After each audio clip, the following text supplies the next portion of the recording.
Onze Geschichte von George Rempel. Onze Geschichte handelt hauptsächlich von den Oldkolonie Mennoniten, wordt an 1922 bis 1927 von Kanada naar Mexiko wanderden. De schrijver van de Geschichte ist George Rempel. Hij is in Mexiko geboren en opgewassen. Seit 1990 sind hij in zijn frühe woonhoofd in Manitoba, von waaruit hij deze Geschichte uitstudeert, topstelt, op een MP3 computerprogram oplezen dat en ook nu uitgeeft durch die Mennonitische Post. Mocht onze Geschichte ons alle zum Segen dienen. Dit is de bereik Radio CHPD, de Plotische radiostation in Elmer, Ontario. Ik zie Hein Rempel en ik wens je een goede aanvang.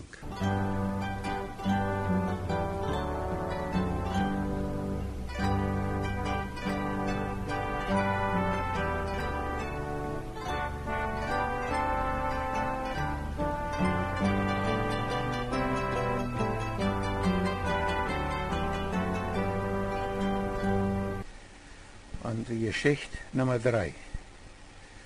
Guten Abend. Wir sehen uns letztes Mal, dass wir uns diesmal noch mehr von unseren Vätern ihre Erfahrungen in Russland vertalen wollen und dass wir damit anfangen wollen, was auf die oude Kolonie an 1843 passiert, als ihre Lehrerschule noch mal ein Jahr existiert hat. En dat weer dit. Johann Karnis, de Eberschuld van de Molotsna-Kolonie, kreeg den Opdracht en de volmacht van de Russische regering, de scholen op de oude kolonie in zijn zware hand te nemen en schoolreform durch te vieren. En Karnis neemt de ooms op de oude kolonie, schoolwezen sozusagen ganz uit ihre hang, en verbetert ihre Schulen auf seinem Weg. Die Ooms und viele Familienvaters können sich sehr schwer dort schicken. Aber da wir nicht, was sie damit tun können, wenn Karnis, dem die russische Regierung die Vollmacht dort gegeben, erst einmal so eine Entscheidung gemerkt hat. Das wird der Anfang von großem Regierungseinfluss in unsere Väter in ihre Schulen oder in unsere Väter in ihrem Schulwesen auf der oude Kolonie in Russland. Karnis seine Schulreform oder Karnis sein Schulreformplan wir an und für sich zum größten Teil nicht schlecht. In der Oldkolonisten ihr Schulwesen fehlt sehr neidig zu verbessern. Aber weil Karnis seinen Plan ganz ohne die Ooms am Rot zu nehmen, ab seinem strengen Ort und Wies durchführt, kann sich die Oldkolonie ihre Schulverbesserung nicht auf einen gesunden Weg entwickeln. Die Oldkolonisten mussten sich von da an gedwungenerweise entweder auf Karnis seine Seite stellen oder auf die Ooms ihre Seite. Und viele Kolonisten, besonders viele von ihren Ooms, haben Karnis von da an nicht mehr gerechnet. Ab der Oldkolonie ihre erste Tochterkolonie, die Beichtholkolonie, die nach Karnis seine Schulreform an 1836 gegründet worden war, da wir Karnis seine Schulreform bis 1870 noch nicht durchgeführt worden. Starker Ältester Gerhard Wieb hat dort bis da noch verbiegen, dort Schulwesen nicht auch musste und Karnis seine Schulreform kommen. Aber der Regierungseinfluss wird in den Mennoniten ihre Schulen immer noch stärker. Und an 1870 plante die russische Regierung, alle Schulen im Land ganz und gar unter ihre Kontrolle zu bringen. Und auch alle junge Männer im Land militärpflichtig zu machen. Als unsere Väter das erfuhren, auf der oude Kolonie, auf der Beichtholkolonie, auf der Fürstenlandkolonie und auf viele andere Kolonien, dann fehlten sie alle von ihrer Regierung sehr bedrohen. In de Beichtholer, ihr ältester Gerhard Wieb, wist nu ganz sicher, dat sie ihr eigenes oude Schulwesen nu ook nicht mehr würden holen können. Unsere Vorväter schickten eine Delegation nach Moskau, um mit der Regierung darüber zu reden und darum zu beten, dass sie ihr Versprechen doch holen sollen und auch noch wieder sollen die Religionsfreiheit, Schulfreiheit und Militärfreiheit holen lassen. Aber als das dort klar wird, dass die Regierung dort nicht willig wird zu tun, dann werden die Beichtholer sich einig, dass sie nur ein anderes Land sehen wollen, wo man an noch weiter wird Siedlungsland, Schulfreiheit und Militärfreiheit geben und dann als ganze Kolonie dahin auszuwandern. Die Fürstenlandkolonie wir nur dem Anfang von Schulreform von der oude Kolonie uit angesiedelt worden und da wurden die Schulen korrekt so gerannt als op de oude Kolonie. Dat verplaatste Alphabet wordt nicht mehr gebruikt. Ihre Schullehrers mussten so sein, die an der oude Kolonie ihre Lehrerschule als Lehrers vorbereitet worden wären. Und die französische Solenwiesen wurden da auch gebraucht zum Singen lehren. Heinrich Franz, einer von der oude Kolonie ihre Lehrers an ihre Lehrerschule, hat ein feierständiges Solenwiesenbuch mit einer Wies für jeder Leid am oude Gesangbuch gemerkt. Und diese Wiesen wurden an der Lehrerschule gebraucht und auch an der Dorfschulen. Von diesem Solenwiesenbuch vertelt wie Lothar noch mal mehr. Der Fürstenländer, ihr ältester Johann Wieb, der Vater war und ältesten Gerhard Wieb auf der Beichtholer ihrer Kolonie, der fiel so, als wenn ihre Kolonie, die noch nicht einmal 10 Jahre alt war, noch zu arm wird zum Uitwandern können. So vertelt ältester Isaac M. Dick mir dort mal, persönlich. Aber dann, sieht ältester Dick, passiert wird auf der Fürstenlandkolonie, dass mir ältester Johann Wieb seine Meinung ändern, über dem noch zu arm sein zum Uitwandern. Und was das wir, dort auf der Fürstenlandkolonie passiert wir, vertelt Isaac M. Dick mir mal umständlich ungefähr so als das.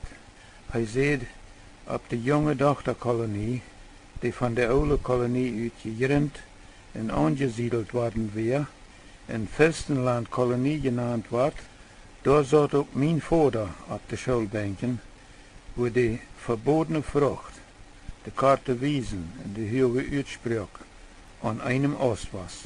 Und dort, sieht Isaac, betrieb mich noch einmal, dass mein Vater dort diese verbotene Frucht lehren musste. Und dann vertelde er mir wieder so. Er sieht, auf der Fürstenlandkolonie wäre das natürlich auch weiter so, als das auf Tochterkolonien immer ist. Da wohnten sehr wenig oude Lied. Das wären meist alles junge Lied, die auf der Mutterkolonie, der oude Kolonie, nur die Schule gewohnt wären, wo sie auch all immer bloß die Karte Wiesen gesungen haben.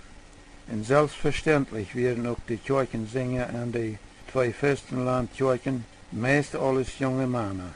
Und diese junge Kirchensänger versuchten ihren Ältesten, Johann Wieb, all immer weiter zu bereden, dass er an freigeben soll, die Karte Wiesen auch an ihre Kirchen zu singen. Aber der Älteste lässt sich da gar nicht zu bereden. Und dann sieht ältester Dick, mit einmal wären diese junge Sänger sich einig geworden, sie würden die Karte Wiesen anführen ohne die Freiheit von ihrem Ältesten. Das zu tun, hatten sie sich durch Weg viele junge Eltern bereit, dass sie an von den Kirchenbänken uit stark mithelfen würden, wenn sie Sonntag alle 3 Lieder auf der Karte Wies singen würden. Und er sieht, willst du mal wenig oude Lied wären, hatten die junge Lied mit ihrem starken Singen leicht gewonnen. Aber die paar oude Sänger, und die waren die oude Männer in der Kirche, hatten dann ihre Mützen genommen, wären aus der Kirche rausgegangen und wären von dem nächsten Sonntag an nur die andere Kirche auf der Fürstenlandkolonie gefahren.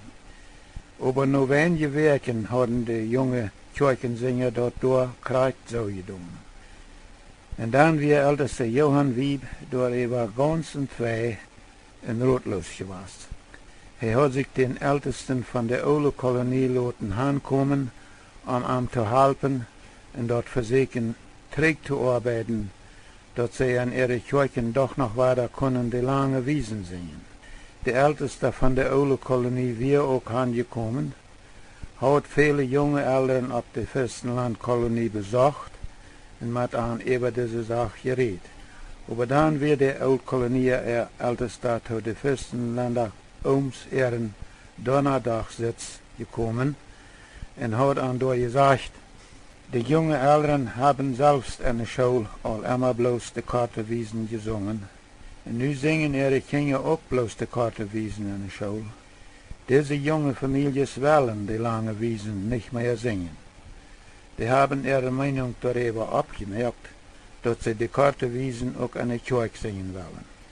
Und dann, sieht Isaac, hat der Älteste von der alten Kolonie gesagt, wenn je dit noch versuchen wollen, träg zu arbeiten, dann wird das Wort sehr großes aufgeben. So großes, dass es dort nicht wird sein wird. Als der altkolonische Älteste das gesagt hat, sieht Isaac, dann wird Ältester Wieb sehr in zwei gewesen.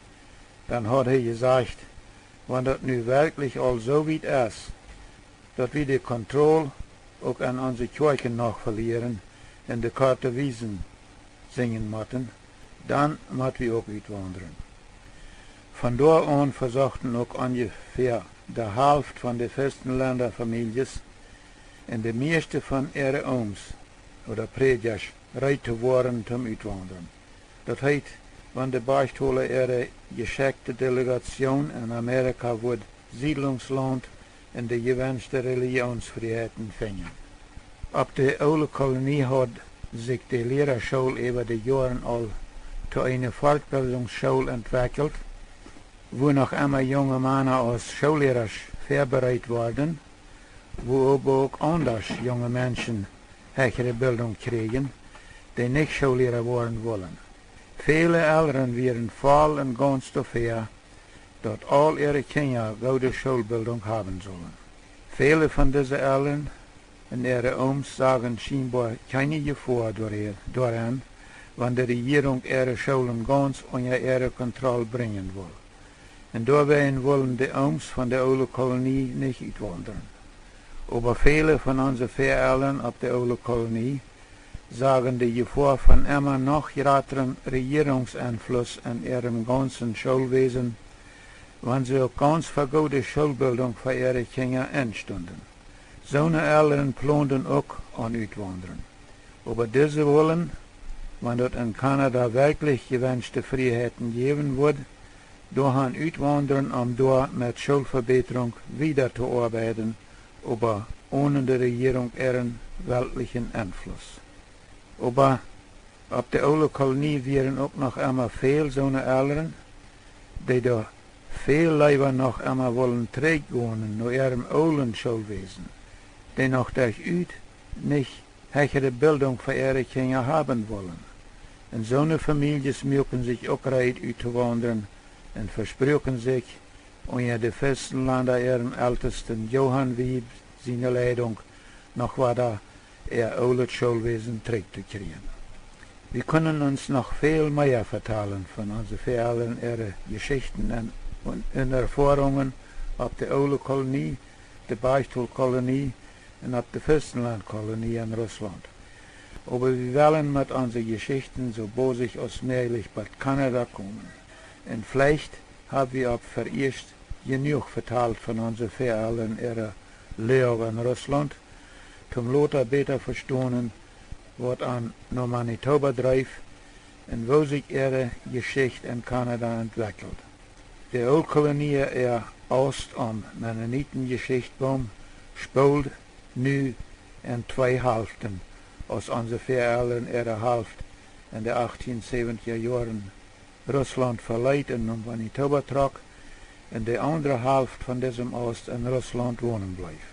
Also vertellen wir uns von hier an Geschichten von unserer Hälfte vom okolnischen Ost am großen mennonitischen Geschichtsbaum. Unsere Zeit ist weiter aufgerannt. Wir müssen hier von der weiter aufbrechen. Nächstes Mal fangen wir an zu vertellen von was unsere Voreltern nach Manitoba bracht und wo sich ihre Geschichte hier entwickelt. Nachdem je noch weiter ein bisschen über unsere Voreltern ihre Geschichte nachgedacht haben, wünsche ich euch alle eine gute Nacht. Ich, George Rempel.